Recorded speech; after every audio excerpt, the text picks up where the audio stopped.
good evening to everyone. I would request Angela Jain for recitation of NMO mantra so that we can begin this session.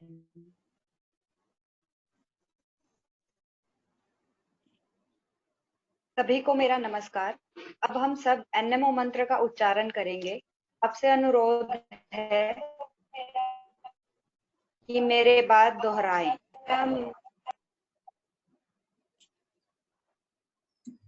ना स्वर्गम ना पुनर्भवम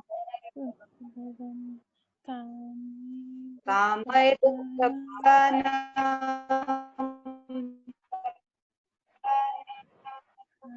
प्राणिनाम आरति नाशनम। Thank you, Angela Jain. I take this privilege to warmly welcome all the attendees on the 9th online group discussion by NMO Haryana on the topic of आत्मनिर्भर भारत अभियान एवं स्वास्थ्य क्षेत्र में इसकी प्रासंगिकता. It's our pleasure to have Mr. Vijay Sardana sir as a guest speaker and advocate in Delhi High Court and a well-known business leader, trainer, author, blogger, TV panelist, column writer, and recognized moderator and speaker in international and national conferences. Everyone is requested to please adhere to the time limit. Now, I would request Mr. Vijay Sardana sir, the versatile personality, to kindly enlighten us. सबसे पहले आप सबको मेरा नमस्कार। आप सबको मेरी आवाज आ रही है? Yes, sir. Thank you so much. आज जिस टॉपिक पे हम चर्चा करेंगे वो बहुत ही महत्वपूर्ण है, क्योंकि जिस कारण से आज हम लॉकडाउन में हैं और जिसके कारण आज पूरा देश चिंतित है, वो आज हमारे सामने एक हेल्थ क्राइसिस है। और हेल्थ क्राइसिस ने आज पूरे देश को, पूरे समाज को, पूरी दुनिया को एक बंधन में बांध दिया है, जिसको आज हम लॉकडाउन कह रहे हैं। और जब हम इस लॉकडाउन की बात कर रहे हैं तो सबसे इम्पोर्टेंट फैक्टर ये आता है कि एक चीज जो कोरोना ने हम सबके सामने दोबारा ला के रख दी है कि हेल्थ से इम्पोर्टेंट कोई चीज नहीं। और जैसे हम पहले कहते रहे कि हेल्थ इज वेल्थ, तो आज ये बात सबके सामने आ गई है कि अगर हेल्थ नहीं है तो दुनिया का कोई भी देश, आज 213 देश इस बीमारी से जूझ रहे हैं और कहीं ना कहीं इस बीमारी ने उनकी आर्थिक स्थिति, सामाजिक स्थिति, राजनीतिक स्थिति को प्रभावित किया। और जहां तक बात है भारत और भारत के समाज की, तो हम जब शांति पाठ भी करते हैं तो उसकी पहली लाइन यही होती है, सर्वे भवन्तु सुखिनः सर्वे भवन्तु निरामया। मतलब हम शुरुआत ही इसी बात से करते हैं कि हमारा जो सेहत है, हमारा स्वास्थ्य है, वो ठीक रहे तो बाकी हम सब काम कर लेंगे। और जब हम इस बात से इस पूरी परिचर्चा को शुरू करते हैं और हेल्थ पे फोकस करते हैं और खासकर आत्मनिर्भर भारत में, तो जब हम आत्मनिर्भर भारत की बात करते हैं तो उसकी पहली जो रिक्वायरमेंट है कि हमारा जो समाज है वो स्वस्थ रहे, और जब वो स्वस्थ रहेगा तो हम आर्थिक प्रगति कर पाएंगे। और जो आर्थिक प्रगति के जो बेनिफिट हैं, चाहे वो सामाजिक हैं या न्यायिक हैं या बाकी जो हैं, वो हम इंसान को, हर नागरिक तक पहुंचा पाएंगे। इस आधार पे अगर हम इस बात को आगे बढ़ाएं तो आज दो तरह की समस्याएं हमारे सामने आती हैं जब हम हेल्थ की बात करते हैं। अब मैं पूरा फोकस हेल्थ ओरिएंटेड करूंगा। हेल्थ में हम दो तरह की बीमारियों को लेके चलते हैं, एक आता है कम्युनिकेबल डिजीज और एक आता है नॉन कम्युनिकेबल डिजीज। ये दोनों तरह की बीमारियां हैं जो हमारे शरीर को प्रभावित करती हैं। अब जब ये बीमारियां हमें प्रभावित करती हैं तो इसमें दो तरह की चीजें जो हम हर आदमी अपनी जिंदगी में उसको महसूस करता है, वो दो तरह के साथ है। एक तो हम जैसा कहते हैं कि हमारा जो खान पान है, फूड एंड वाटर, जो हम बात करते हैं कि good food and good water की हमेशा बात करते हैं, क्योंकि 80% बीमारियां जो हैं वो डायरेक्टली और इनडायरेक्टली कहीं ना कहीं खाने से और पानी से संबंधित है। बाकी जो बीमारियां हैं वो कहीं ना कहीं हमारी लाइफस्टाइल से संबंधित है। तो अगर हम लाइफस्टाइल और अपने इनटेक को सुधारते हैं तो हम कहीं ना कहीं समाज के भविष्य के अच्छे स्वास्थ्य की बात करते हैं। और जब हम इन दोनों को बात करके आगे बढ़े तो इनमें दो चीजें बहुत सामने आती हैं।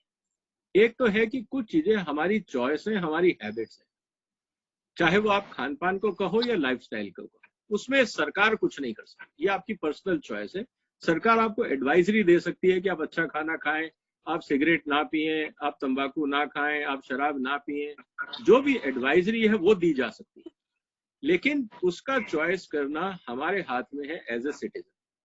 अगर हम गलत चॉइस करेंगे तो हमारे पे नेगेटिव इफेक्ट आएगा। जैसे हम फूड साइंस में भी कहते हैं, you are what you eat, आप जो खाएंगे वही बनेगा। आप अच्छा खाएंगे, स्वास्थ्य अच्छा रहेगा, आप खराब खाएंगे, आपका स्वास्थ्य खराब रहेगा।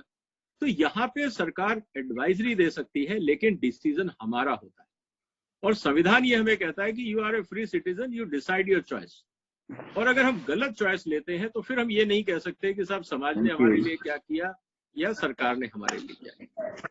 तो एक चीज सामने आ गई, मेरा रिक्वेस्ट है बाकी लोग अगर म्यूट कर दें तो डिस्टरबेंस कम हो। इकोसिस्टम दूसरा पहलू है जिसको हम कहते हैं पॉल्यूशन।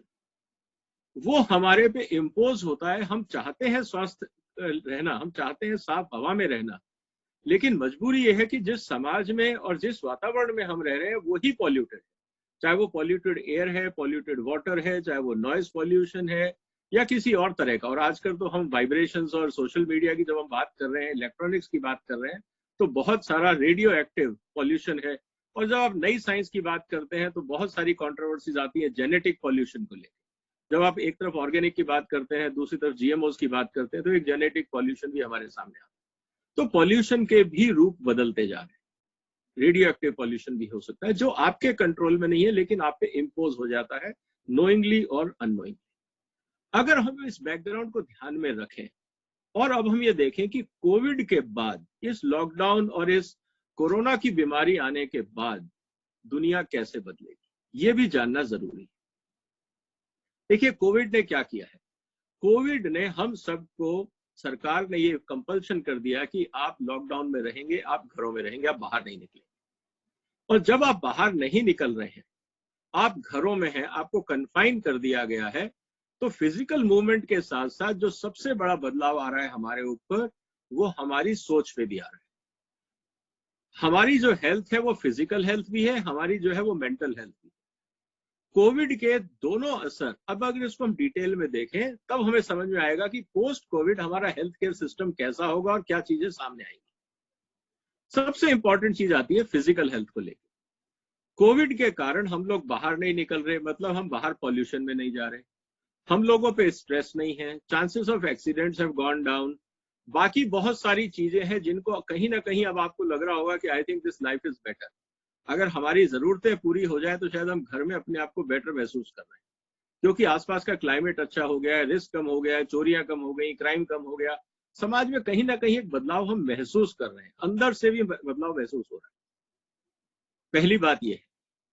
लेकिन हमारी फिजिकल एक्टिविटीज कम हो गई हैं, हमारा मूवमेंट कम हो गया है। तो जो फिजिकल एक्टिविटी के कारण जो एक लाइफस्टाइल चैलेंज आता है, सेडेंटरी लाइफ के कारण, दोनों तरह के लोग मिलेंगे आपको समाज में। जो कहेंगे साहब मैं घर में रहा, मेरा वेट गेन हो गया, और ऐसे भी लोग मिलेंगे जो कहेंगे साहब मैं घर में रहा, मेरा वेट कम हो गया। दोनों तरह के लोग मिलेंगे, वो डिपेंड करता है उनकी लाइफस्टाइल कैसी रही। साथ ही साथ जो एक चीज सामने आ रही है वो आ रहा है मेंटल हेल्थ पे इसका प्रभाव है। बहुत सारे लोग जो हमेशा बाहर जाके काम करते थे, जिनको एक लाइफस्टाइल ऐसी थी कि इंस्ट्रक्शंस मिलेगा, डेली एक भागदौड़ के रूटीन में थे, आज अचानक उनको कहा गया आप सब हॉल्ट पे आ जाइए, रुक जाइए। उनके लिए एक स्ट्रेस हो गया। अब पहले जो एक भागदौड़ की जिंदगी थी, जो उसकी लाइफस्टाइल बन गई थी, वो उनके लिए स्ट्रेस हो गया। स्ट्रेस के साथ साथ जब वो अपने आसपास के एनवायरनमेंट में कोई हलचल नहीं देख रहे हैं, तो इस कारण बहुत सारे सेक्टर्स के लोगों में डिप्रेशन क्रिएट हो रहा है। एक सेंस ऑफ इनसिक्योरिटी भी आ रही है कि पता नहीं, मैं ऑफिस जा रहा हूँ, 2 महीने से ऑफिस नहीं गया, क्या होगा, मेरी नौकरी बचेगी नहीं बचेगी, क्या होगा, बच्चों की पढ़ाई का क्या होगा, मेरा किराया, कंपनी ने तो तनख्वाह कम कर दी, खर्चे मेरे बराबर हैं, किराया उतना ही है, बच्चों की फीस उतनी है, तो मेरा क्या होगा। एक दूसरा सेंस ऑफ एंजाइटी लेवल भी समाज में बढ़ रहा है। तो हम अगर इसको देखें, लॉकडाउन का 2 एस्पेक्ट है, एक फिजिकल एस्पेक्ट है और एक मेंटल एस्पेक्ट। और मेंटल एस्पेक्ट में अगर मैं कहूं कि माइंडसेट लोगों का दोनों तरफ से बदल रहा है। एक ही इंसान में कुछ चीजें हैं जो पॉजिटिव जा रही हैं, जैसे आप कह रहे हैं कि चलो मैं एट पीस हूँ, मैं घर में हूँ, परिवार के साथ हूँ। दूसरी तरफ एंजाइटी लेवल है कि मेरी नौकरी का क्या होगा, मेरी इनकम क्या क्या होगा। एक ही आदमी दो तरीके से गुजर। दूसरा जो सबसे बड़ा इंपैक्ट जो लोगों की लाइफस्टाइल में डाल रहा है कि जो रिड्यूस्ड इनकम है, जो उनके प्लान्स थे, उनके EMI थी, जो फ्यूचर प्लान्स थे, जो इन्वेस्टमेंट प्लान्स थे, जो भी प्लान्स थे, चाहे वो बिजनेस हो या इंडिविजुअल हो, उस पे स्ट्रेस है, उसके कारण उन पे एक एंजाइटी का प्रेशर पड़ रहा है। ये जब दोनों चीजें मिलती हैं तो आपके बिहेवियर में फर्क आता है। या तो आपने देखा होगा पीपल बहुत ज्यादा फ्रेंडली हो गए, आपको ऐसे ऐसे लोगों के फोन आएंगे जिन्होंने शायद कभी फोन नहीं किए। हर आदमी एक दूसरे से वार्तालाप करना चाह रहा है, अपने आप को एक्सप्रेस करना चाह रहा है। या ऐसे बहुत से लोग होंगे जो आपसे अक्सर बात करते थे लेकिन एकदम शेल में चले गए हैं, जो अपने आप को इतना डिप्रेस महसूस कर रहे हैं कि यार क्या फायदा, सब कुछ खत्म हो गया, कुछ तो बचा नहीं, अब क्या करूंगा। ऐसे लोग भी आपको समाज में मिलेंगे। तो दोनों तरह का बिहेवियर समाज में बहुत तेजी से आया। अब ये दोनों चीजें जब हमारे सामने आई हैं, हम इसको अगर health care point of view से एनालाइज करें कि कोविड के पॉजिटिव क्या रहे और नेगेटिव क्या रहे। और अगर आप ये देखें, आज सबसे इंटरेस्टिंग चीज क्या हो रही है कि आप एक सोचिए कि जब आप लॉकडाउन से पहले हॉस्पिटल्स में भीड़ रहा करती थी, आपने अपने आसपास के हॉस्पिटल देखे होंगे, आज अचानक वो सारे पेशेंट कहाँ चले गए। मैं डॉक्टरों से बात कर रहा हूँ, डॉक्टर कह रहे हैं कि ठीक है लॉकडाउन तो हुआ लेकिन इमरजेंसी सर्विसेज अलाउड है।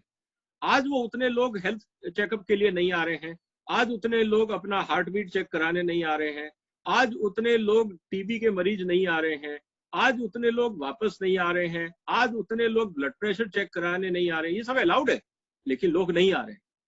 तो क्या हुआ, क्या पहले जो इतनी भीड़ लगती थी हॉस्पिटल्स में, हेल्थ केयर के सिस्टम्स में, क्या वो अचानक ठीक हो गए? कहाँ चले गए वो सब लोग? और अचानक हॉस्पिटल खाली कैसे हो गए? क्या लॉकडाउन ने सबको काम डाउन कर दिया? जो एंजाइटी, जो स्ट्रेस लाइफ में था, जिसके कारण लोग अपने आप को अनहेल्दी महसूस करते थे और रेगुलर फ्रीक्वेंट चेकअप किया जाता था, क्या वो इसलिए होता था? या आज क्योंकि हम सब घर में बैठे हैं, सबको पता है किसकी कंडीशन क्या है, तो सब ठीक ठाक है, एक दूसरे का ध्यान रख रहे हैं, तो इसलिए हॉस्पिटल जाने की जरूरत नहीं है? हुआ क्या है? मुझे लगता है मैंने जिन डॉक्टरों से बात करी उनके लिए भी ये मिस्ट्री है। उनको भी नहीं पता कि अचानक सारे पेशेंट गए कहाँ। क्योंकि दुख की बात क्या है उनके लिए कि अगर पेशेंट नहीं होंगे तो हॉस्पिटल कैसे चले, और समाज ये चाहता है कि कम से कम मरीज आए। ये दोनों एक दूसरे के काउंटर चल रही हैं फोर्सेस। लेकिन इसका असर कहीं ना कहीं तो देखने को मिलेगा, अभी नहीं तो आने वाले दिनों में हमें बहुत कीनली ऑब्जर्व करना पड़ेगा कि लॉकडाउन के बाद समाज में हेल्थ स्टेटस को क्या हुआ, क्योंकि बहुत सारी चीजें अभी सामने नहीं आ रही हैं। और जब वो लोग हॉस्पिटल्स जाएंगे तब पता लगेगा कि ये लॉकडाउन में चीजें एग्रीवेट हुई हैं या कम हुई हैं। जो कैंसर पेशेंट था जो ट्रीटमेंट नहीं कराने जा रहा है, हो सकता है एग्रीवेट हो गया हो। जो टीबी का पेशेंट था जो ट्रीटमेंट कराने नहीं गया या डायग्नोसिस कराने नहीं गया, हो सकता है उसकी प्रॉब्लम एग्रीवेट हो गई हो। बहुत सारे ऐसे लोग हैं जो स्ट्रेस में थे, एंग्जाइटी में थे, क्योंकि अब ऑफिस का प्रेशर नहीं है, सबको कहा आप घर पे रहिए, कोई सेल्स टारगेट नहीं है, कोई बिजनेस टारगेट नहीं है, कोई ईयर एंडिंग टारगेट नहीं है, तो मे बी उनके ब्लड प्रेशर कम होंगे, एंग्जाइटी लेवल कम होगा, तो शायद उनकी हालत में सुधार हुआ होगा। तो दोनों तरह के सिचुएशंस हमारे सामने होंगे। तो पॉजिटिव फैक्टर क्या आया है इस कोविड का और नेगेटिव क्या है, मैं आपके सामने संक्षेप में रखना चाहूंगा। सबसे पहले तो मुझे लगता है जो पॉजिटिव डेवलपमेंट हुआ है, कॉन्सेप्ट ऑफ हाइजीन। ये समाज के हर आदमी तक पहुंच गया है कि हाइजीन किसको बोलते हैं। हाथ धोना है, मास्क पहनना है, सोशल डिस्टेंसिंग मेंटेन करना है। एक कॉन्सेप्ट ऑफ हाइजीन बहुत तेजी से, जिसको शायद सरकार 20 साल के भी कंज्यूमर एजुकेशन या सिटीजन अवेयरनेस प्रोग्राम से नहीं कर पाती, वो कोविड ने आपको 2 हफ्ते में करवा दिया। हर आदमी को पता लग गया कि हाइजीन क्या होती है, सोशल डिस्टेंसिंग क्या होती है, मास्क क्यों पहनना है। लोग नहीं पहन रहे, केयरलेसनेस है, वो अलग बात है, लेकिन अवेयरनेस सबके पास है। जो काम हम सालों में नहीं कर पाते वो हमने हफ्तों में कर दिया। ये एक पॉजिटिव डेवलपमेंट है। जब आप मास्क पहन रहे हैं तो आप सिर्फ कोविड को नहीं रोक रहे हैं, जितनी भी कम्युनिकेबल डिजीज है, जितनी भी रेस्पिरेटरी डिजीज है, आने वाले समय में आप देखेंगे कि उन सबकी संख्या में कमी आई। क्योंकि जो मास्क आप पहन रहे हैं वो सिर्फ आपका कोविड नहीं रोक रहा है, वो टीबी भी रोकेगा, वो बाकी इन्फ्लुएंजा भी रोकेगा। तो ओवरऑल मुझे लगता है आने वाले समय में जो आपकी कम्युनिकेबल डिजीजेज हैं, काफी हद तक वो कम होंगी। ये एक पॉजिटिव डेवलपमेंट मुझे कोविड से दिख रहा है। दूसरा जो सबसे इंपॉर्टेंट चीज, जैसे मैंने पहले कहा, मास अवेयरनेस। अब मास अवेयरनेस दो तरह की है। एक तो है कि क्यूरेटिव, कि हम अपने आप को प्रिवेंट कर रहे हैं कि हम बीमार नहीं पड़े और कोशिश ये करें कि हाइजीन मेंटेन करें। दूसरा जो सबसे इंपॉर्टेंट चीज अवेयरनेस का है, जिसपे अभी तक समाज ने ध्यान नहीं दिया है, हमारे पास ना वैक्सीन है ना ट्रीटमेंट है, तो फर्स्ट लाइन ऑफ डिफेंस है आपका बॉडी इम्यूनिटी। बॉडी इम्यूनिटी कैसे डेवलप हो, मुझे लगता है कि आज इसकी जरूरत है कि अच्छा खाना कैसे खाएं, किन तरह चीजों को खाएं। जंक फूड की बात करते हैं, बहुत से ऐसे फूड हम खाते थे अपनी लाइफस्टाइल में जिसके कारण हमारे को टेस्ट आता था लेकिन बॉडी इम्यूनिटी कम होती। आज समाज को वो जागरूकता की भी जरूरत है कि हम क्या खाएं, और अगर हम हेल्दी चीजें खाते हैं और अगर हम इम्यूनिटी बूस्टर चीजें खाते हैं और नेचुरल खाते हैं, तो मेरा ये कहना है कि इससे आपकी रूरल इकोनॉमी को फायदा हो। क्योंकि आपका जो सिंथेटिक बेवरेज है, आज मैं एक छोटा सा एग्जांपल देता हूं। अगर आज आपके सामने एक सिंथेटिक बेवरेज है जिसमें शुगर है, एसिड है, एक आज वो पी रहे हैं आप ठंडा पीने के नाम पे, और एक आप पी रहे हैं कोई मैंगो जूस या आप लेमन जूस या कोई भी वेजिटेबल जूस जो आपकी इम्यूनिटी बूस्ट करता है और साथ में कूलिंग इफेक्ट भी देता है। तो जब लोग 20 रुपए का सिंथेटिक ड्रिंक की जगह अगर नेचुरल ड्रिंक भी 20 रुपए का पिएंगे, तो आपकी रूरल इकोनॉमी को फायदा होगा, आपकी हेल्थ को फायदा होगा। तो एक पॉजिटिव साइड जो कोविड का निकल के आएगा, अगर हम इम्यूनिटी बूस्टर्स की बात कर रहे हैं, तो आपकी रूरल इकोनॉमी और एग्रीकल्चर और गुड प्रोडक्ट सेगमेंट को बहुत फायदा होगा, जिसमें चाहे आप आयुर्वेदिक की बात करें, बाकी हर्बल्स की बात करें। एक जो भारतीय संस्कृति और पद्धति थी, इसको एक बूस्ट मिलेगा अगर हम उसको पुश करते हैं। जब बात आती है नेगेटिव साइड की कोविड में, जैसे मैंने कहा कि आप लोग डिप्रेशन, घरों में कन्फाइन थे। एक कन्फाइनमेंट का सबसे बड़ा प्रॉब्लम होता है डिप्रेशन। जैसे हम लोग जेल में रखते हैं कैदियों को, तो क्या होता है, हम कहते हैं कि उनके व्यवहार में बदलाव आएगा, तभी तो उनको जेल में डाला जा रहा है कि वो कन्फाइनमेंट में रहेंगे, उनकी सोच बदलेगी, हम उनको मोटिवेट करेंगे कि आप खराब आदमी से अच्छे आदमी बनिए, उनको काउंसलिंग की जाएगी। जेल का पर्पज यही है, जिसको हम सुधार घर कहते हैं। तो कन्फाइनमेंट जब आपको कर दिया लॉकडाउन में घर में, तो टेक्निकली आप एक सुधार घर में पहुंच गए। वहां पे जेलर नहीं है, शायद आपके अपने परिवार के लोग ही हैं। और जब वो सुधार घर की हम बात करते हैं, तो बहुत सारी प्रॉब्लम्स भी सामने आती हैं परिवार की। शायद भाइयों में डिस्प्यूट होगा, परिवार में डिस्प्यूट होगा, होम वायलेंस बढ़ता है, बाकी चीजें भी होती हैं जो आज तक शायद नहीं हो रही थी, क्योंकि आप लोग अलग अलग रहते थे, आपस में लड़ने का टाइम नहीं था। अब 24 घंटे साथ में है, मन मुटाव सामने आएंगे, फैमिली डिस्प्यूट सामने आएंगे और चीजें सामने आएंगी। एंजाइटी लेवल बढ़ता है, डिप्रेशन बढ़ता है, कॉन्फ्लिक्ट बढ़ता है। इसको मैनेज करने के लिए भी आपको मनोवैज्ञानिकों की जरूरत पड़ेगी, जो आज तक हिंदुस्तान में हमने मेडिकल सर्विसेज में मनोविज्ञान को इतना सामने नहीं रखा था। हम सिर्फ ट्रीटमेंट की बात करते थे, हम सिर्फ क्योर की बात करते थे, मनोविज्ञान की हम लोग बात नहीं करते थे। मुझे लगता है कोविड के बाद हेल्थ केयर में मनोविज्ञान का रोल बहुत बढ़ेगा और ये हमें समझना चाहिए। दूसरा जो सबसे इंपॉर्टेंट चीज है कि सेडेंटरी लाइफस्टाइल के कारण कोई रिस्ट्रिक्शंस नहीं है, फिजिकल मूवमेंट भी लिमिटेड है।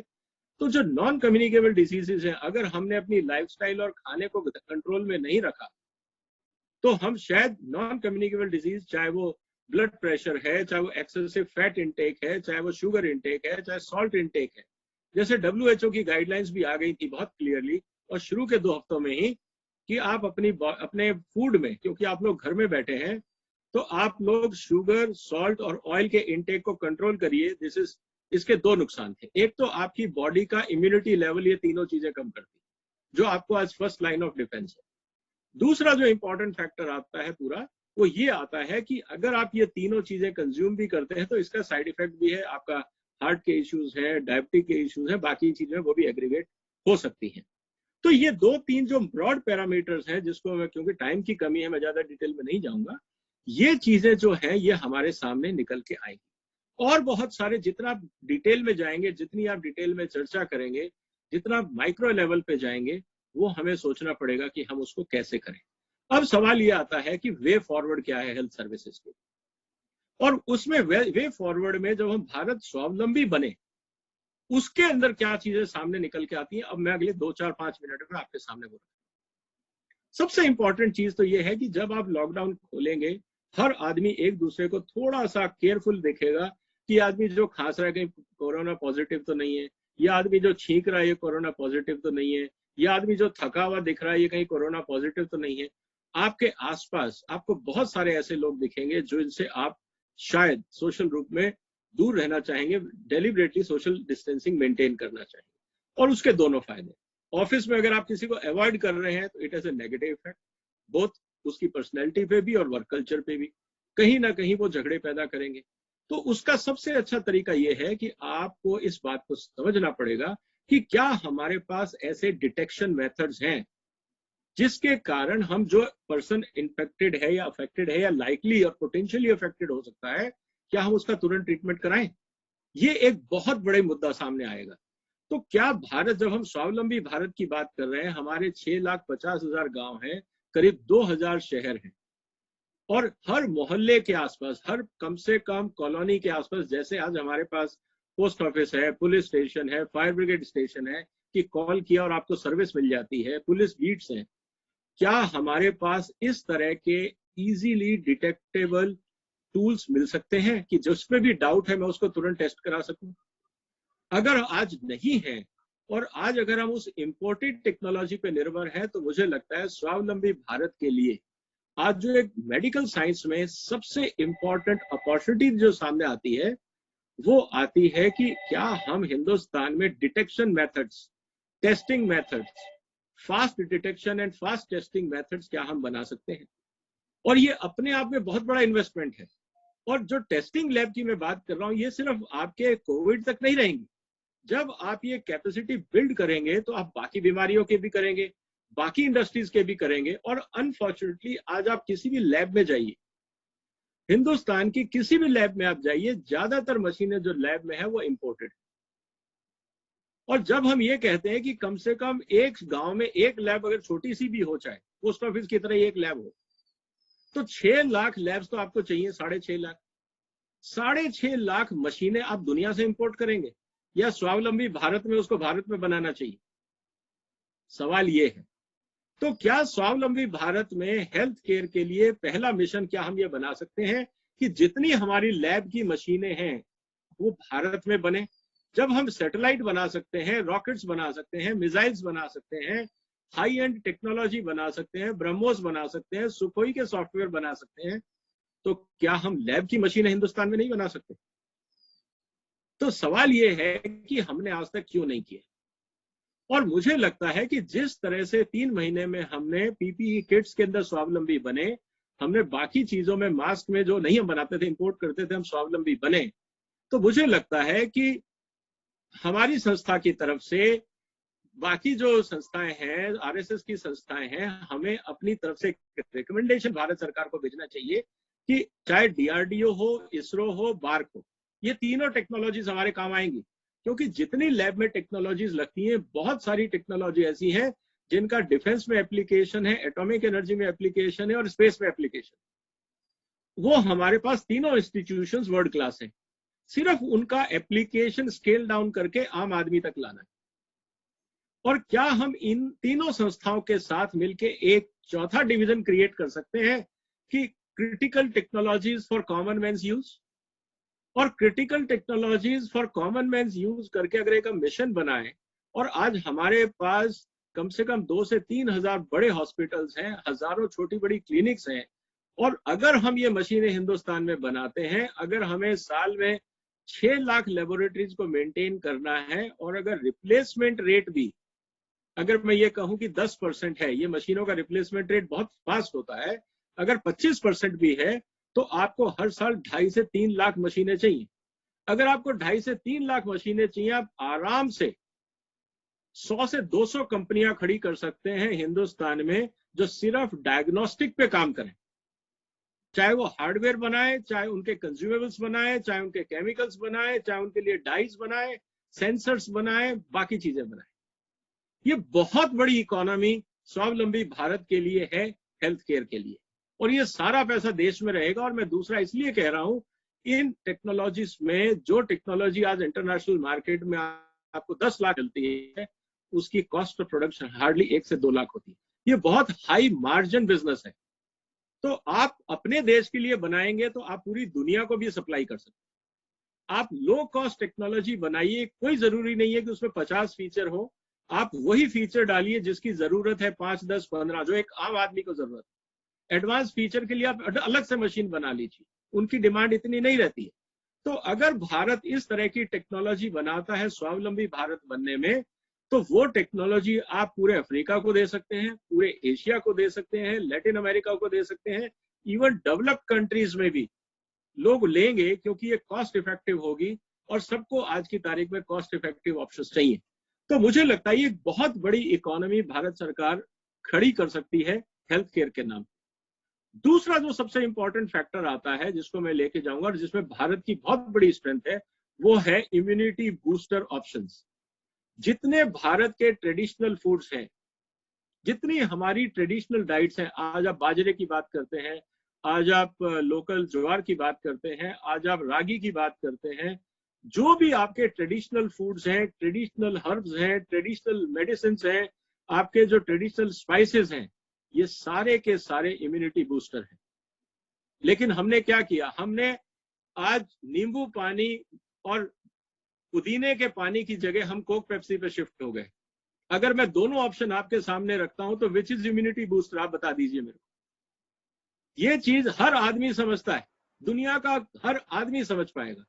तो अगर आप प्रिवेंटिव हेल्थ केयर पे जाते हैं, इम्यूनिटी बूस्टर पे प्रमोशन की बात करते हैं, तो भारत के हर गांव में इतना प्रोडक्शन होता है कि हर सोसाइटी को वो इम्यूनिटी बूस्ट करने का ऑप्शन दे सकता है। और भारत के पास रेसिपीज हैं, टाइम टेस्टेड रेसिपीज हैं, हमारे वेदों में लिखा हुआ है, हमारे शास्त्रों में लिखा हुआ है। हमारा जो च्यवनप्राश है वो क्या है, हमारे जो बाकी एक्सट्रैक्ट्स हैं वो क्या है, वो सब के सब इम्यूनिटी बूस्टर ही थे। वो जब इम्यूनिटी बूस्टर थे तो हम उनको क्यों भूले। आज कोविड ने कहा है कि आप उनको सामने लाइए, सामने लाइए, खुद भी फायदा उठाइए और समाज का भी फायदा करिए।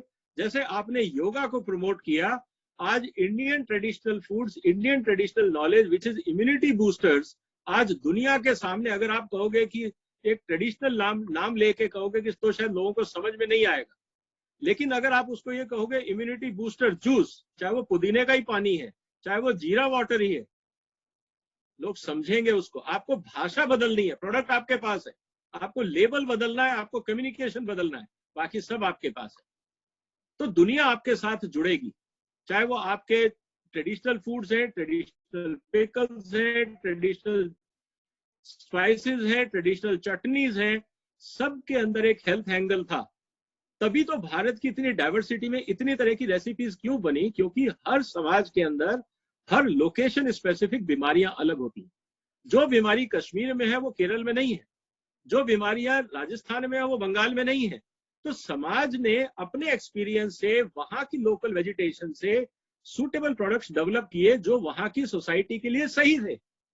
लेकिन हम लोगों ने अपनी ट्रेडिशनल नॉलेज को इग्नोर करके हाफ कुक्ड, हाफ अंडरस्टैंडिंग से, in the name of status and modernization, I will not say even modernization, in the name of westernization, हम लोगों ने अपने आप को वेस्टर्न घोषित करने के चक्कर में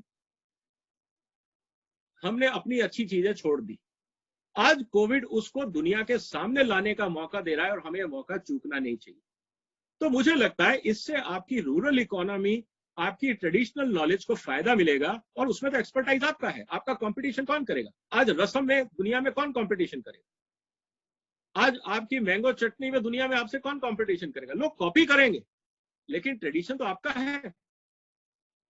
और जितनी रेसिपीज आपकी हैं, आपको पता है कि कैसे वैरायटी क्रिएट करनी है।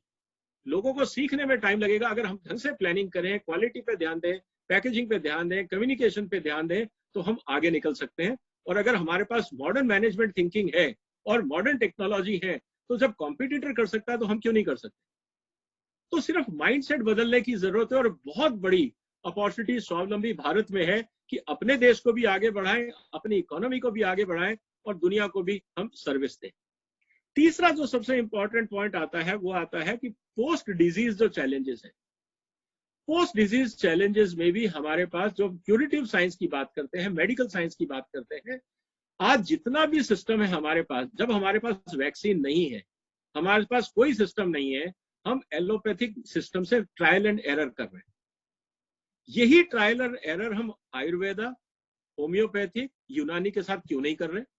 हम आज भी बायस्ड है टुवर्ड्स एलोपैथिक। जब एलोपैथिक भी जीरो से शुरू हो रहा है, उनके पास साधन नहीं है, तो वही अपॉर्चुनिटी हम एलोपैथिक, आयुर्वेदिक, यूनानी और बाकी ट्रेडिशनल मेडिसिन को क्यों नहीं दे रहे?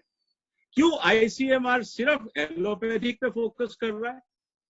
हो सकता है कि हमारी जो ट्रेडिशनल मेडिसिन हैं, जो ट्रेडिशनल रेसिपीज हैं, उनमें सॉल्यूशन हो, क्योंकि वो कॉम्प्लेक्स है, वो ज्यादा सस्टेनेबल है। क्योंकि हो सकता है कि आपका एक एलोपैथिक मॉलिक्यूल काम ना करे, लेकिन शायद च्यवनप्राश में इतने सारे मॉलिक्यूल हैं कि अगर आप उसको ट्रीटमेंट में डालेंगे, कोई ना कोई तो काम करेगा।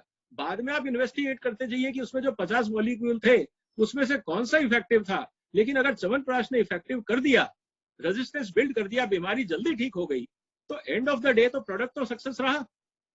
बाकी रिसर्च आप करते रहिए। कहने का मतलब ये है कि अगर हम आज भी अल्टरनेट मेडिसिन को वेटेज नहीं दे रहे हैं, तो ये बहुत दुख की बात है। दिस शोज कि हमारा जो आईसीएमआर सिस्टम है, जो हमारा मेडिकल सिस्टम है, वो कहीं ना कहीं किसी ना किसी या तो कन्फ्लिक्ट ऑफ इंटरेस्ट में फंसा हुआ है, या वहां पे वेस्टेड इंटरेस्ट है जो नहीं चाहते कि अल्टरनेट सिस्टम्स, जो हमारे ट्रेडिशनल सिस्टम्स हैं, वो सामने आए। और हो सकता है कि वो जेनेरिक हो सकता है वो ट्रेडिशनल हो, उसमें किसी को पेटेंट ना मिले, हो सकता है उसमें मनी मेकिंग अपॉर्चुनिटीज कम हो, लेकिन समाज का फायदा ज्यादा हो। तो मुझे लगता है कि जो हमारी नेशनल मेडिकल ऑर्गेनाइजेशन है, जो ये ऑर्गेनाइज कर रही है, उनसे निवेदन है कि आप होलिस्टिक हेल्थ केयर के लिए पुश करें, ना कि एलोपैथिक हेल्थ केयर के लिए। ये जरूरी है हमें समझना। तो जब हम योगा को अपना सकते हैं, तो आयुर्वेद क्यों नहीं अपना सकते? होम्योपैथ क्यों नहीं अपना रहे?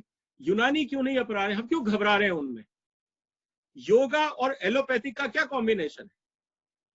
जबकि होम्योपैथिक, आयुर्वेदिक और योगा का कॉम्बिनेशन है, लेकिन एलोपैथिक और योगा का क्या कॉम्बिनेशन? तो मुझे लगता है कि जो पर्सनल मेंटल ब्लॉक है डिसीजन मेकर्स के, उसको शेकअप करने की जरूरत है, और उसके लिए एक वॉइस और एक फोरम की जरूरत है। मुझे लगता है जो फोरम आज इसके सामने हम सबके सामने है, इससे अच्छा दूसरा फोरम नहीं हो सकता। And the last point is, बहुत सारे सेंसिटिव सेगमेंट होंगे सोसाइटी में जो शायद मेडिकल केयर एफोर्ड नहीं कर पा रहे होंगे, या हम उन तक पहुंच नहीं पा रहे होंगे। तो चाहे वो टेलीमेडिसिन के माध्यम से हो, कोई और टेक्नोलॉजी के माध्यम से हो, कोई और सिस्टम हमें करना पड़े, मुझे लगता है कि आज सबके पास मोबाइल टेक्नोलॉजी है, हर गांव में टेक्नोलॉजी पहुंच चुकी है। क्या हम कोई ऐसा डिजिटल प्लेटफॉर्म क्रिएट कर सकते हैं कि जितनी डिजीजेस हो रही हैं, जिस फॉर्म की भी हो रही हैं, जैसे हमने आरोग्य सेतु किया, आरोग्य सेतु में हमने तो सिर्फ कोविड को ट्रैक किया, क्या हम ऐसा एक यूनिवर्सल सेतु बना सकते हैं जिसमें चाहे आपको टीबी है, चाहे आपको बीमारी है, चाहे आपको डायरिया है, चाहे आपको मलेरिया है, आप बस उसमें फीड करते रहिए, आपको कुछ नहीं करना है। अगर आज आपको मलेरिया था, आप उसको फीड कर दीजिए, आज कुछ और था, आप उसको फीड कर दीजिए। एक नेशनल डेटाबेस बन जाएगा। 6 महीने बाद, साल भर बाद ये पता लगेगा कि भारत के किस कोने में मलेरिया फ्रिक्वेंटली ज्यादा हो रहा है, किस कोने में एंजाइटी लेवल ज्यादा है, किस कोने में बाकी प्रॉब्लम्स हैं, कहाँ पे क्या दिक्कत है।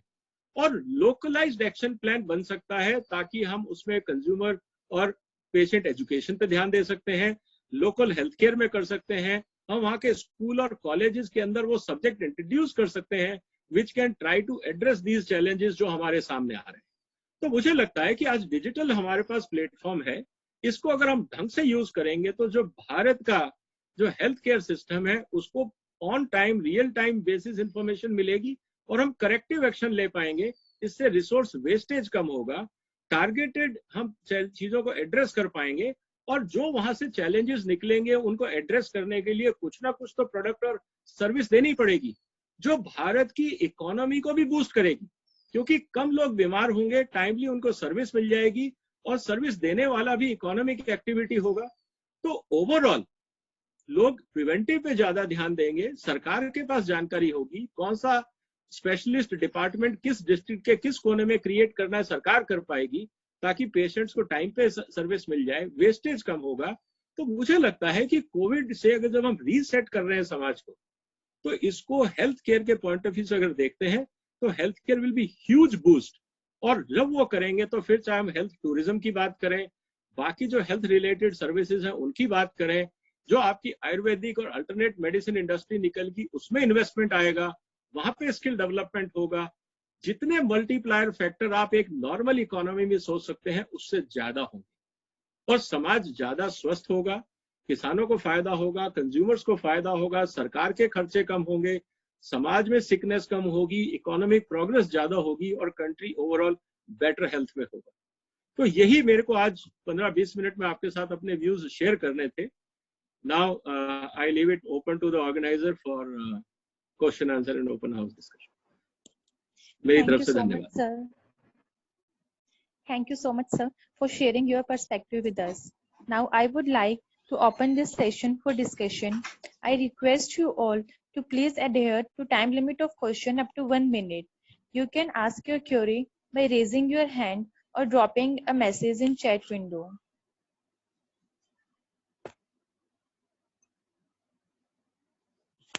Now, I would request Dr. Rakesh Rohila, sir, to please have discussion.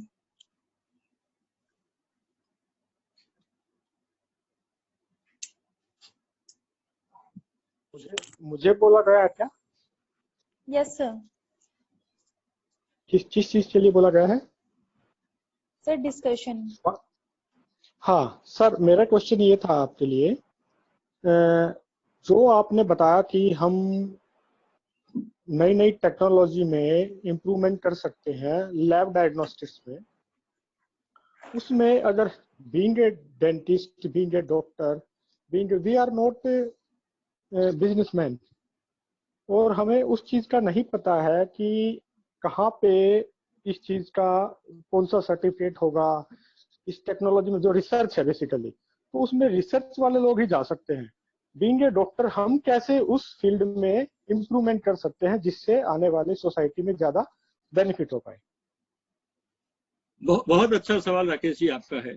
आपका सबसे बड़ा कंट्रीब्यूशन इस बात का होता है कि आप इस बात के अंदर जो आपको चैलेंजेस आ रहे हैं, अगर मैं इस बात को कहूं कि जो आपके पास अभी सबसे बड़े जो चैलेंजेस आ रहे हैं, आप अगर उसको डॉक्यूमेंट करके, जो आपकी डेंटिस्ट्री काउंसिल है, जो भी आपके एसोसिएशन है, कि जैसे मैं आपको सिंपल एग्जांपल देता हूं कि आज बहुत सारे पॉलीमर्स और प्लास्टिक्स आ रहे हैं जिनको आप यूज करते हैं, चाहे वो आर्टिफिशियल टीथ में या कोटिंग में, सेरेमिक्स में, दुनिया भर की चीज। ये सारी चीजें किसी ना किसी एलाइड साइंस से निकल के आप तक आई हैं। अभी जो आप कर रहे हैं, आपको उसमें चैलेंजेस भी समझ में आ रहे हैं कि मुझे नहीं लगता ये चीज ठीक है, अगर ये ऐसे बेहतर हो जाती, इसमें ये प्रॉपर्टीज होती, तो मैं शायद इसको ज्यादा अच्छी तरह से कस्टमर को सर्विस दे सकता था, इसकी लॉन्गेविटी बढ़ जाती, वियर एंड टियर कम हो जाता। जो आज मेरे ट्रीटमेंट जो कर रहा हूँ शायद 6 महीने या 3 साल चलता है, वो उसको मैं 12 साल चला लेता। या ये जो मेटल टॉक्सिसिटी आ रही है, इसको मैं कैसे कम करूं, या ये जो नया प्लास्टिक आ रहा है मैं इसको कैसे यूज करूं। आप अगर अपनी रिक्वायरमेंट्स को प्रॉपर डिफाइन करके एज ए एसोसिएशन कंसर्न, अगर मैं, इसीलिए मैंने कहा कि तीनों बॉडीज को बैठा दिया जाए। CSIR हमारे पास है, तीनों ये रिसर्च और अपना atomic as well as defence institutions हैं, जहां पे स्पेशलिटी मटेरियल्स पे और न्यू मटेरियल्स पे लगातार काम होता रहता है। तो अगर उनके सामने ये आएगा कि हमें एक इस तरह का मटेरियल चाहिए जिसमें ये प्रॉपर्टीज हो, फ्लेक्सिबल भी हो लेकिन स्ट्रांग भी हो, कोरोसिव भी ना हो लेकिन सेफ भी हो, जो आपकी रिक्वायरमेंट्स होती है मेडिकल में, तो ये चैलेंज उन रिसर्चर्स के सामने आएगा। हो सकता है कि उन्होंने कहीं इस मटेरियल को स्पेस में यूज किया हो, डिफेंस में यूज किया हो, लेकिन उसका डेंटल एप्लीकेशन उन्होंने नहीं किया क्योंकि डिमांड नहीं आई। तो आपकी तरफ से जब ये डिमांड रेज होती है, तो जो CSIR सिस्टम है, जो बाकी हैं, उनको भी लगेगा कि 2 ऑप्शन है, या तो ये टेक्नोलॉजी हमारे पास है या नहीं है। अगर है तो उसका एप्लीकेशन आपको कहेंगे कि सही ठीक है हमारे पास है, आप लोग आइए, हम आपसे चर्चा करना चाहते हैं। तो डेंटल एसोसिएशन और टेक्नोलॉजिकल फोरम आपस में बैठ के पॉइंट्स एक्सचेंज कर सकते हैं। और अगर ये नहीं है और आपको लगता है ये रिक्वायरमेंट है, तो this is agenda for research की हाउ टू क्रिएट इट। और अगर इंडिया के रिसर्चर्स ने उस चीज को बना लिया तो वो पेटेंट भारत के पास होगा। अगर वो टेक्नोलॉजी भारत के अंदर है और हमारी इंस्टीट्यूशंस के पास है, तो अगर वो हमारा पेटेंट है तो हम दुनिया को दे सकते हैं। तो हमारे लिए दूसरी अपॉर्चुनिटी है, या तो है या नहीं है, दोनों में हमारा फायदा है तो यूज हो जाएगी, नहीं है तो उस पर हम काम करेंगे। आज बहुत सारी लैब्स को अच्छे रिसर्च आइडियाज नहीं मिलते हैं, आपके इस इनपुट से उनको एक मीनिंगफुल रिसर्च आइडिया मिलेगा जिसपे वो टाइम और रिसोर्स लगाएंगे तो देश का भला होगा। और अगर वो रिसर्च सक्सेस होती है तो it's a gold mine for everyone. Right sir. So this is your contribution which you can do as a practicing dentist. Yes, sir. Yes, sir. Thank you, sir. For next question, we have Dr. Gulesh Sathur with us. Good evening, sir. Sir, first of all, thank you for a wonderful session. Sir, मेरा question है कि sir आपने psychiatric और जैसे कि हम currently Italy में देख रहे हैं कि बहुत ज्यादा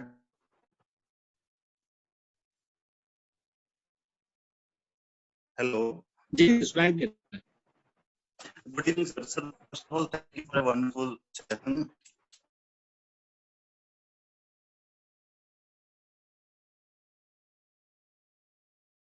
इटली में देख भी रहे हैं कि there is a huge spike in the psychiatric consultation via hospitals and timelines.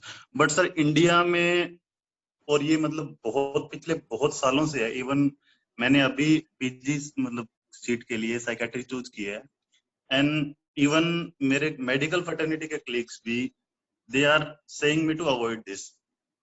और ऑनेस्टली सर मुझे लगता है कि शायद एज एमबीबीएस मेरे घर वाले मुझे ज्यादा रेस्पेक्ट देते थे rather than कि जब मैं उन्हें बता रहा हूँ कि I am going to be a psychiatrist. तो सर ये कैसे चेंज हुआ? मतलब मुझे नहीं लगता कि हम इस मेंटेलिटी को चेंज कर सकते हैं कि हमारे हेल्थ सेक्टर में साइकियाट्री एक मतलब इम्पोर्टेंट एलिमेंट बने. देखिए बहुत बहुत वाइटल सवाल आपने उठाया है गुलेश जी. मैं आपके सामने एक आंकड़ा रख रहा हूँ. आप दुनिया के जिसको हम ह्यूमन डेवलपमेंट इंडेक्स बोलते हैं, ह्यूमन डेवलपमेंट इंडेक्स के अंदर आप टॉप 10 कंट्रीज की लिस्ट उठाइए. नॉर्वे, स्वीडन, डेनमार्क वगैरह वगैरह, ये दुनिया के टॉप 10 कंट्रीज हैं ह्यूमन डेवलपमेंट इंडेक्स में. लेकिन इनके अंदर सबसे ज्यादा जो खर्चा होता है वो मेंटल हेल्थ पे होता है. ये फैक्ट है. तो कहने का मतलब ये है कि अगर म्यूट कर लें, बाकी लोग तो डिस्टर्बेंस हो रहा है. मेरा ये कहना है कि अगर आप देखिए, हम इसलिए कहते हैं क्योंकि हमने इस साइंस की लॉजिक लोगों को नहीं समझाया कि साइकियाट्रिस्ट किस तरह से समाज की हेल्प करता है. हम क्या करते थे, डिग्रेड करते थे, अरे यार इसको पागल खाने पे. इवन साइकियाट्रिस्ट हॉस्पिटल को भी हमने मजाक बना रखा. कहने का मतलब ये है कि जब तक आप किसी साइंस की जानकारी और उसका पॉजिटिव बेनिफिट समाज को नहीं बताएंगे, तब तक आपको उसका यूटिलिटी समाज एप्रिशिएट कैसे करेगा. और कहीं ना कहीं मुझे लगता है कि आपके प्रोफेशन की ये जिम्मेवारी है और इसको खुली चर्चा करनी चाहिए. जैसे आज आप वेबिनार कर रहे हैं, मुझे लगता है आपके सोसाइटी को, आपकी जो एसोसिएशन है, उसको ये वीकली सेमिनार करने चाहिए पब्लिक डोमेन में कि किस तरह से, और ये जितने आपकी प्रॉब्लम्स हैं, चाहे वो कॉर्पोरेट वर्ल्ड है, दुनिया में साइकियाट्रिक आपका जो सिस्टम है, ब्रेन मैपिंग के सिस्टम है, इतने सारे टूल्स हैं. इवन आज इंटरव्यूज में वो लिए जाते हैं, उनका टेस्ट किया जाता है. लोगों को तो लगता है क्वेश्चन आंसर सेशन है, लेकिन एक्चुअली वो क्वेश्चन आंसर सेशन आपका मेंटल फ्रेमवर्क को चेक करने के लिए किया जाता है. तो एप्लीकेशन बहुत सारे हैं, लेकिन हमने ही लोगों को नहीं समझाए. हमने उसका एक्सट्रीम एंड समझाया कि अगर कोई पागल हो जाए तो वहां भेज दो. हमें ये नहीं पता कि डे टू डे इसकी जरूरत पड़ती है. अगर आज आप किसी प्रेशर में हैं, आज आप एक किसी मीटिंग में जा रहे हैं, हाई प्रेशर असाइनमेंट है, जॉब है, आप क्या समझते हैं कि जो एस्ट्रोनॉट जाते हैं या जो आर्मी में काम होता है, हमारे यहाँ पे जनरल साहब भी बैठे हैं, इतने सारे काम होते हैं यहाँ पे कि आप इस बात को समझिए कि बगैर उसके काम नहीं होता. क्योंकि अल्टीमेटली अगर दिमाग ठीक नहीं होगा, मेरा एक सिंपल कहना है, जो दिमाग है ना वो आपकी लाइफ का कंट्रोल पैनल है. आपको सेफ रखना, सुरक्षित रखना, हेल्दी रखना, आपका जो कंट्रोल पैनल है वो दिमाग से चलता है, हाथ पैर से नहीं चलता है. और दिमाग का इलाज आपका डिपार्टमेंट करता है. और उस डिपार्टमेंट कंट्रोल पैनल की आप मेंटेनेंस नहीं करोगे तो बाकी मशीनें कैसे काम करेंगी, हाथ पैर और बाकी सिस्टम कैसे ढंग से काम करेंगे. तो इस सेगमेंट की यूटिलिटी को हमने समाज को नहीं बताया. तो मुझे लगता है कि इसकी अवेयरनेस की जरूरत है. आज जैसे कोविड ने हम सबको बता दिया हाइजीन क्यों जरूरी है. आज से पहले अगर आप पब्लिक हाइजीन पे कोई लेक्चर देता तो लोग हंसते कि यार पब्लिक हाइजीन पे क्या बात करनी है, हाइजीन क्या होता है, साबुन से हाथ धो, मतलब ये कौन सा लेक्चर है. लेकिन आज आप उस पर कानून बना रहे हो, पुलिस डंडा मार के आपको कह रही है मास्क पहनिए। अगर मैं पहले कहता कोविड से पहले कि आप मास्क पहनो, तो आप आराम से बोलते भाई क्यों पहनो, क्या जरूरत। आज आप नहीं पहनते हो तो पुलिस डंडा मारती है। तो समझ आई जब, तो उसका इंपैक्ट इतना हुआ कि आपने उसको कानून बना दिया। यही चीज साइकेट्रिस्ट में भी आएगी कि जब तक लोग अज्ञान है एप्रिशिएट नहीं करेंगे। जिस दिन समझ में आएगा you will be premium category. लेकिन पॉइंट ये है कि उतना जो लंबा टाइम है, उस टाइम को कैसे कम किया जाए, उसके लिए आपकी एसोसिएशन को एजुकेशन करना पड़ेगा, समाज का, पॉलिसी मेकर्स का, कॉर्पोरेट लीडर्स का, कि ये साइंस आपको कैसे हेल्प कर सकती है। आपके पास 5000 स्टाफ है, आप कैसे उसको मैनेज करोगे। आप पुलिस ऑफिसर्स को, आपके यहाँ इतना क्राइम होता है, आप कैसे समाज को करोगे। आपके जेलर्स की ट्रेनिंग, आपके कैदियों को आप कैसे ट्रेन करोगे। आप एक कॉन्ट्रैक्टर हो, आप 5000 वर्कर्स के साथ काम करते हो, आप उनको कैसे हैंडल करोगे। हर जगह आपकी जरूरत है। लेकिन हमने क्या किया, उसको सिर्फ क्लिनिक तक सीमित रखा, हमने उसको समाज का पार्ट नहीं बनाया। तो समाज की गलती नहीं है, गलती उनकी है जो इस साइंस के ऊपर ठेकेदारी कर रहे थे और इसको जनता तक नहीं ले जा रहे थे। उसको जनता तक ले जाओगे तो जो आपका एफर्ट है वो सामने आएगा। Thank you sir. Thank you, sir. For next question, we have Dr. Yogendra Malik, sir, with us.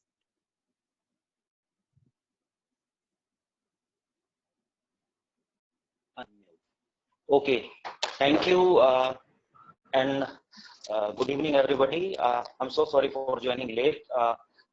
Vijay ji, whatever I heard, I'm very obliged that you considered.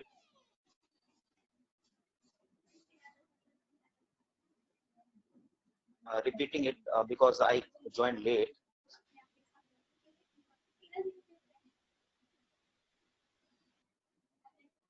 I would like to ask two questions. First, ji sir, आपकी voice break हो रही है। am I audible now? या better.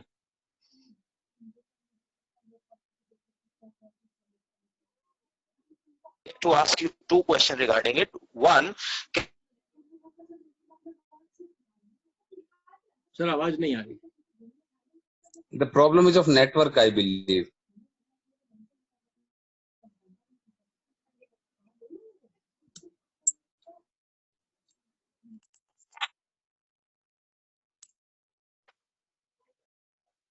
hello. There might be some network problem in Yogendra Malik, sir. So for next question, we have Dr. Vivek Chokse with us. Malik sir can Thank you. redial, that will be better. Okay. Hello. Okay. Am I audible? Okay. Let me. Hello जी sir. Sir, मेरा एक question है कि आपने कहा कि हमें ऐसे सेतु बनाना चाहिए जिससे कि सब अपने, जैसे कहीं भी किसी को कोई डिसीजेज होती है, डायरिया है या कोई और दूसरी प्रॉब्लम्स हैं, तो वो उसमें फीड करें और हमारे पास नेशनल डाटा एक कलेक्ट हो जाएगा। लेकिन मेरा क्वेश्चन ये कि sir, most of people don't know how to use this app. जैसे कि अभी इसमें अभी आरोग्य सेतु ऐप चल रहा है, उसमें लोगों को ये नहीं पता कि अपने साइन और सिम्टम उसमें कैसे फीड करना है। तो मेरे गांव में अभी एक 4 दिन पहले की बात है कि उसको लगा कि उसने फीड किए और उसमें वो ऐसे लोकेट हो गया कि वही जो बंदे ने जब डाउनलोड किया वो ऐप को और उसने अपने साइन सिम्टम डाले, तो लोगों ने समझा कि वो कोरोना पॉजिटिव है और उसको एसडीएम पास के एसडीएम से कंप्लेन कर दी। जब लोगों को जब कोरोना के बारे में तो लोगों को सबको पता चल रहा है, तो उसमें अगर हम दूसरे ऐप ऐसे बनाएंगे जिसमें वो अपने साइन सिम्टम डालें, तो ये मिसयूज हो सकता है और थोड़ा सा ऐसा हो सकता है कि डाटा भी थोड़ा सा सही ठीक से कलेक्ट ना हो पाए। देखिए, ये चैलेंज बहुत बड़ा नहीं है। आप बहुत यूजर फ्रेंडली सॉफ्टवेयर बना सकते हैं, आप उसको ग्राफिक यूजर इंटरफेस बेस पे सॉफ्टवेयर बना सकते हैं, आप रीजनल लैंग्वेजेस में सॉफ्टवेयर बना सकते हैं, बहुत सारे तरीके हैं। देखिए, आज हम एक सिंपल एग्जांपल मैं आपको देता हूं, आप सब डॉक्टर मेडिकल प्रोफेशन से रिलेटेड है। आज एक बच्चा जो टॉडलर है, जिसको बोलना नहीं आता है, 6 महीने का, 3 महीने का, 2 महीने का, आप उसका भी एनालिसिस करते ही है ना। आज हम जानवर की भी एनालिसिस करते हैं एज ए वेटनरी डॉक्टर। वो तो बेचारा बोल नहीं सकता, बता नहीं सकता, लेकिन आप उसका भी डायग्नोसिस कर लेते हैं। कहने का मतलब यह है कि जैसी सिचुएशन हो आप वैसे टेक्निक और टूल्स डेवलप कर लेते हैं। अगर मुझे लगता है कि केरल में हूं और मेरे को इंग्लिश नहीं आती तो अगर आपको लगता है कि मुझे बीमारी का नहीं पता, पेन कितना है, और मैं उस पेन को जरूरी नहीं है कि अंग्रेजी या मलयाली में लिखूं, अगर मैं कोई पेन का सिंबल बना देता हूं कि इसमें डॉट्स ही हैं कि साहब आपका अगर कम पेन है तो आप छोटा डॉट क्लिक करिए, अगर आपको बहुत पेन है तो आप बड़ा डॉट क्लिक करिए, और स्केल ऑफ 0 to 5 और 10 कुछ भी आप एक पिक्टोरियल इंडिकेशन दे सकते हैं, तो आदमी उसको क्लिक कर सकता है, टच कर सकता है, या उसमें 1 2 3 4 का ऑप्शन दिया जा सकता है। तो ये सिर्फ डिजाइनर के ऊपर है, टेक्नोलॉजी की लिमिटेशन नहीं है या कस्टमर की लिमिटेशन नहीं है, ये हमारी लिमिटेशन है कि हमने यूजर फ्रेंडली टूल नहीं बनाए। और अगर मैं नहीं जानता किसी चीज को, आज सिंपल सी बात है, आज एक ड्राइवर है, एक मारुति चलाता है, एक होंडा चलाता है, एक मर्सिडीज चलाता है, एक BMW चलाता है, एक आपका कोई और गाड़ी चलाता है, हर एक के फीचर्स अलग है, टूल अलग है, लेकिन ड्राइवर को ये कहा जाता है कि यार पहले सीख ले टूल कंट्रोल कैसे। तो अगर आप कहेंगे कि मैं सीखना नहीं चाहता, मैं सिर्फ मारुति की तरह से ही मर्सिडीज चलाऊंगा, तो एक्सीडेंट करवाओगे। तो कहने का मतलब है कि ये चीजें इंपॉर्टेंट बहुत ज्यादा सीरियस नहीं है, ये सीखने की बात है। और अगर आपको नहीं समझ में आ रहा है तो घर में कोई बच्चा होगा, या आज भी मैं हर एक को ये बोलता हूँ कि कोई भी गांव वाला कितना भी गरीब हो, उसको नोट गिनना तो आता है ना कि पैसे कितने बने। कभी तो ये तो नहीं कहता कि 10 रुपए की जगह वो 100 रुपए छोड़ा है। आज तक हुआ क्या आपको? उसको कुछ भी नहीं पढ़ना आता, लेकिन 10 का 10 ही देगा, 10 के 100 रुपए नहीं देता वो कभी, चाहे वो कितना ही अनपढ़ हो। आप समझ रहे मेरी बात? हाँ सर, यस तो ये सिर्फ ऐसा है कि जब हम काम करना नहीं चाहते तो हम बहानेबाजी ढूंढते हैं। But where there is a will there is a way. जब मुझे पैसा बचाना है तो मैंने सारे रास्ते सीख लिए। लोग कहते हैं किसान मूर्ख है या व्यापारी को समझ नहीं आती, बहुत सारे व्यापारी अनपढ़ है। मिलावट करने के बारे में तो सबने सीख लिया, जो किसी कॉलेज में नहीं सिखाया जाता है ना। अच्छा माल जहाँ कॉलेज में सिखाया जाता है वो किसी को समझ में नहीं आ रही। तो ये क्या तरीका है? जो चीज मैं नहीं सिखा रहा वो सब सीख रहे हैं, और जो मैं सिखा रहा हूँ वो कोई नहीं सीख पा रहा। मैं कहता हूँ हाइजीन मेंटेन करो तो किसी को समझ में नहीं आ रही, लेकिन पान की पीक सड़क पे गली में घरों में थूकनी है ये सबने सीख ली है। किसने सिखाया उनको? तो कहने का मतलब ये है कि जहां नियत होती है ना, रास्ते निकल जाते हैं। इसलिए इस पे ज्यादा परेशान मत हो, हम सिर्फ अपना अच्छा काम करें, और जिसको उसका फायदा उठाना है उसकी मजबूरी है, वो सीख के आएगा। Thank you sir, thank you so much sir. Thank you, sir. Now I would request Dr. Yogendra Malik sir to ask this question.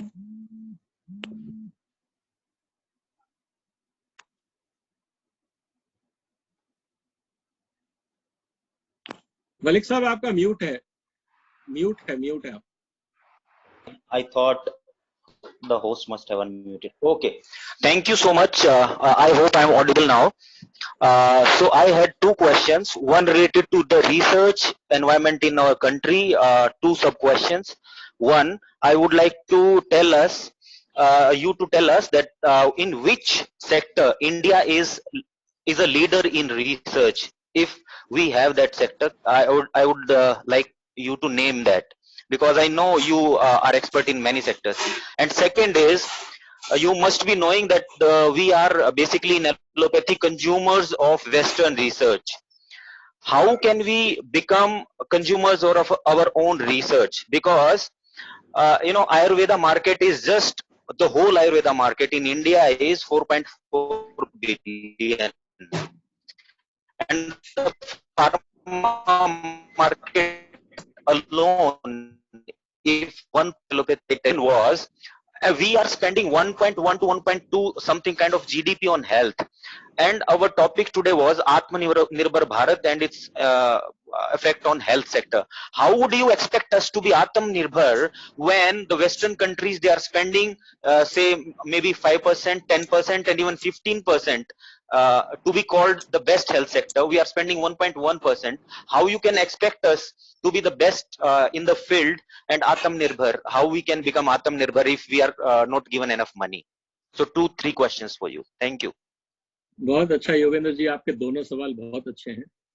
देखिए, जहां तक बात है डेवलपमेंट की, रिसर्च में हम कहाँ आगे हैं। मैं इतना जानता हूँ और जितना मैंने देखा है, जहां जहां पे हमें चैलेंज मिला हमारे लोगों ने डिलीवर किया। आज मैं आपको 2-3 एग्जांपल देता हूँ। दुनिया में आज हम आईटी की बात कर रहे हैं, हम फाइनेंशियल वर्ल्ड की बात कर रहे हैं। With 100% assurance I can tell you कि फाइनेंशियल टेक्नोलॉजी जो सॉफ्टवेयर सिस्टम है, चाहे आज हमने सॉफ्टवेयर यूज किए, हार्डवेयर यूज किए, दुनिया में बने हुए सर्वर्स हैं, पीसीज हैं, बाकी चीजें हैं, लेकिन दुनिया का बेस्ट फाइनेंशियल टेक्नोलॉजी सॉफ्टवेयर जो है वो भारत के, चाहे वो हमारे स्टॉक एक्सचेंजेस है, चाहे हमारा बैंकिंग है, चाहे हमारा यूपीआई है, चाहे हमारा रुपए कार्ड है।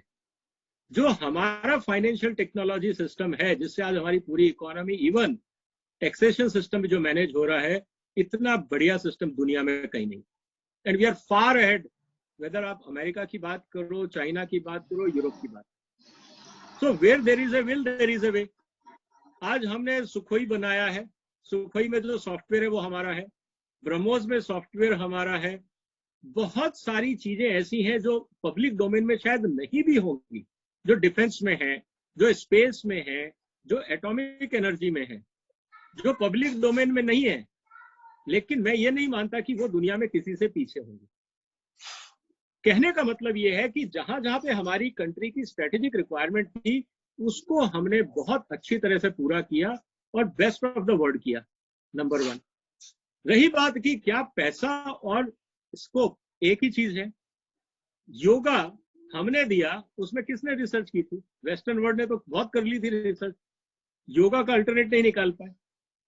सिमिलरली मेरा ये कहना है कि रिसर्च का अमाउंट ऑफ रिसर्च और आउटकम ऑफ रिसर्च दो अलग चीजें हैं। दुनिया में रिसर्च इसलिए महंगी होती है क्योंकि वहां बहुत कुछ पैडिंग होता है, बहुत कुछ वेस्टेज होता है। आप इस बात को समझिए, रिसर्च एक ऐसा ब्लैक होल है जब उसके नाम पे आप कुछ भी डाल दो, कोई क्वेश्चन मार्क नहीं करता। जैसे सिक्योरिटी है, सिक्योरिटी के नाम पे आप कुछ भी मांगोगे, कोई भी एतराज नहीं करता। इसी तरह से रिसर्च के नाम पे दुनिया में आप पैसे मांगते हो तो कोई मना नहीं करता, लेकिन क्या उसका सही यूज हो रहा है? जो मॉलिक्यूल में हिंदुस्तान में $1 मिलियन में बना सकता हूं, अगर उसके लिए यूरोप $10 मिलियन लगाता है उसी चीज के, तो इसका मतलब वो एफिशिएंट है या ज्यादा आउटपुट है? ऐसा नहीं है, वहां वेस्टेज ज्यादा है। और मैं ऐसी बहुत सारे आपको एग्जांपल दे सकता हूं कि जो काम हम कुछ हजारों में कर लेते हैं, यूरोप की एजेंसीज को करने के लिए आप अगर उनके बजट देखें तो $2-3-4 मिलियन से नीचे वो बात ही नहीं करते, क्योंकि हर एक का commercial interest, conflict of interest उसमें जुड़ा हुआ है। तो पैसे को और आउटकम को आप डायरेक्ट कंपैरिजन मत करिए, पहला रिक्वेस्ट। रही बात कि भारत क्या कर सकता है, मैं सिर्फ आपसे ये कह रहा हूं, सबसे पहले जो हमें काम करना है, हमारे पास इतना बड़ा नेटवर्क है इंटेलेक्चुअल्स का, जो यूनिवर्सिटीज हैं, कॉलेजेस हैं। सबसे पहले आपके जो एग्जिस्टिंग यूनिवर्सिटीज कॉलेजेस हैं, आप उनका मैंडेट बदलिए, उसमें कोई पैसा नहीं लगता। उनसे कहिए कि आप अपने अपने रीजन में, अगर आप राजस्थान में हैं, आप हरियाणा में हैं, आप पंजाब में हैं, आप हिमाचल में हैं, आप अपनी ट्रेडिशनल सिस्टम्स को निकाल के लाइए, उसको प्रॉपर डॉक्यूमेंटेशन करिए, उसी ट्रेडिशनल सिस्टम्स को आप लोगों पे अप्लाई करिए। आपके पास जो हॉस्पिटल्स हैं, जो आयुर्वेदिक हॉस्पिटल्स हैं, उनके साथ बैठ के उसको टेस्ट करिए कि ये वैलिड है या नहीं है। ये नॉलेज आपके पास ऑलरेडी थी, लेकिन आप उसकी जगह आप दाएं बाएं देख रहे थे क्योंकि किसी ने उसको ढंग से डॉक्यूमेंट नहीं किया था। आप उसको डॉक्यूमेंट करके सामने लाइए पहली चीज, ताकि लोग उसको समझें, उसको अपनाएं, जो आउटकम आए उसको दोबारा डॉक्यूमेंट करिए। उससे आपके रिसर्च फाइंडिंग्स निकलेंगे कि इसमें क्या बदलाव करना है और क्या गैप्स है। हम लोग क्या करते हैं कि वेस्टर्न की तरफ इसलिए देखते हैं क्योंकि वहां में रेडीमेड डॉक्यूमेंट मिल जाता है। हम जीरो से, हम इजी है, हम रिसर्च नहीं करते, हम रिसर्च करते हैं कि अच्छा यूरोप ने कर दिया, वही पैरामीटर, वही मॉडलिंग पे यहाँ चिपकाओ। और हमारे भी रिसर्चर्स हैं, उसी पैरामीटर में 2-4 लाइनें आगे पीछे करके, क्योंकि हम कहते हैं चलो पेपर तो छप जाएगा, समाज का भला हो या ना हो। तो हम रिसर्च नहीं कर रहे हैं, हम रिसर्च कर रहे हैं to justify my own existence, which is wrong. तो आप जब तक फंडामेंटल काम नहीं करेंगे, बेसिक डॉक्यूमेंटेशन नहीं करेंगे, आपको आगे का रास्ता कैसे दिखेगा? और हमारी सबसे बड़ी कमी यही है कि हमने अपनी यूनिवर्सिटीज को, उनके मैंडेट्स को आज भी 1947 का रखा हुआ। हम कहते हैं हम तो पढ़ा रहे हैं, अरे पढ़ा के कर क्या रहे जब उसका आउटपुट समाज को नहीं मिल रहा? तो मुझे लगता है कि उसकी जरूरत है आज। और जब हम उसको करेंगे तो रास्ता निकलेगा।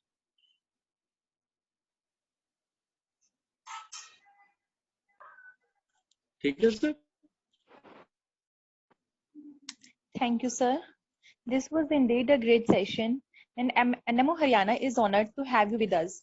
And thank you everyone for providing us your precious time from your busy schedule. And my apology to those who didn't get chance to share their views today. You can send your feedback and suggestions on nmoharyana@gmail.com.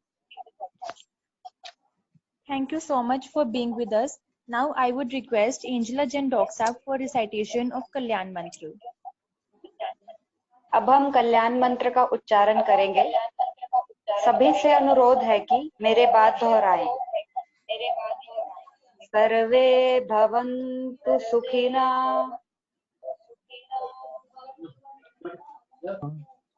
सर्वे सन्तु निरामयाः, सर्वे भद्राणि पश्यन्तु, मा कश्चित् दुःखभाग् भवेत्। शांति ओम शांति।